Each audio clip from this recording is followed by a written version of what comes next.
नमस्कार दोस्तों। एक राजा था जो अपनी रानी से बहुत प्रेम करता था। एक दिन राजा के राज्य में एक सिद्ध महात्मा आए। राजा महात्माओं की बड़ी सेवा किया करता था। उन्हें जब इस बारे में पता चला तो वे महात्मा के पास गए और उन्हें अपने महल में ले आए और महल में लाकर महात्मा जी की खूब सेवा की। कई दिनों के बाद जब महात्मा जी जाने लगे तो राजा से कहने लगे कि आप बड़े ही अच्छे और परम प्रतापी दयालु राजा हैं। मैं आपकी सेवा भाव से बड़ा प्रसन्न हूँ। तभी महात्मा जी ने अपनी पोटली से एक फल निकाला और राजा को दिया।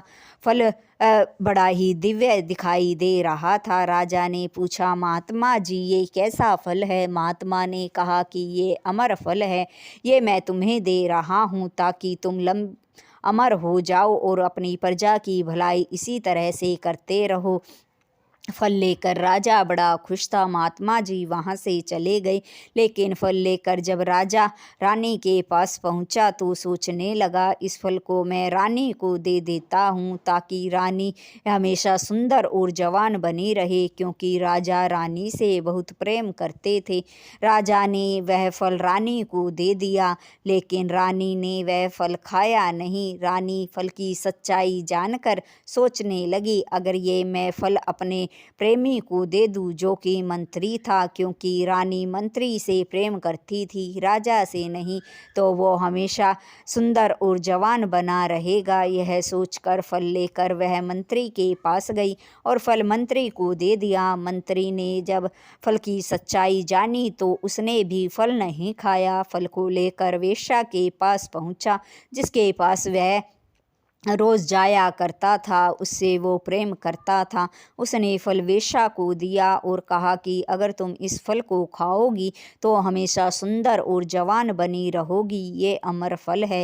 वेश्या ने वो फल ले लिया, लेकिन खाया नहीं। वह सोचने लगी, अगर मैं हमेशा सुंदर और जवान बनी रहूँगी तो मुझे ये जिल्लत भरी ज़िंदगी जीनी पड़ेगी, जो अब मैं जीना नहीं चाहती हूँ। उसने सोचा कि इस फल को क्यों ना मैं अपने राज्य के राजा को दे दूं, जो बड़े ही दयालु और प्रजा पालक हैं। अगर मैं उन्हें ये फल दूंगी तो वे हमेशा जवान बने रहेंगे और प्रजा की भलाई के काम करते रहेंगे, इससे प्रजा का भला होगा। यह सोचकर वेश्या फल को लेकर राजा के पास गई। फल की सच्चाई बताते हुए राजा को वह फल देने लगी। राजा ने फल पहचान लिया। फल लेकर राजा ने कहा, ये फल तुम्हें किसने दिया? वेश्या ने कहा कि ये फल मुझे राज्य के मंत्री ने दिया है। राजा ने मंत्री को बुलवाया, फिर मंत्री से पूछा कि मंत्री के पास वो फल कहाँ से आया। तभी मंत्री आनाकानी करने लगा, लेकिन राजा के ज़्यादा जोर देकर पूछने पर मंत्री ने सारी सच्चाई बता दी कि रानी ने उसे ये फल दिया था। यह जानकर राजा को बड़ा आघात पहुंचा, पर राजा कुछ नहीं बोला। राजा रानी के पास पहुंचा और रानी से कहा, क्या रानी, आपने वह दिव्य फल खा लिया? रानी ने कहा, हाँ महाराज, मैंने वो फल खा लिया। तभी राजा ने वह फल रानी को दिखाया। राजा ने कहा कि आप झूठ बोल रही हैं, ये अमर फल तो मेरे पास है। आप ने ये फल किसे दिया था? मुझे सच्चाई बता दीजिए। अब जो रानी थी वह घबरा गई।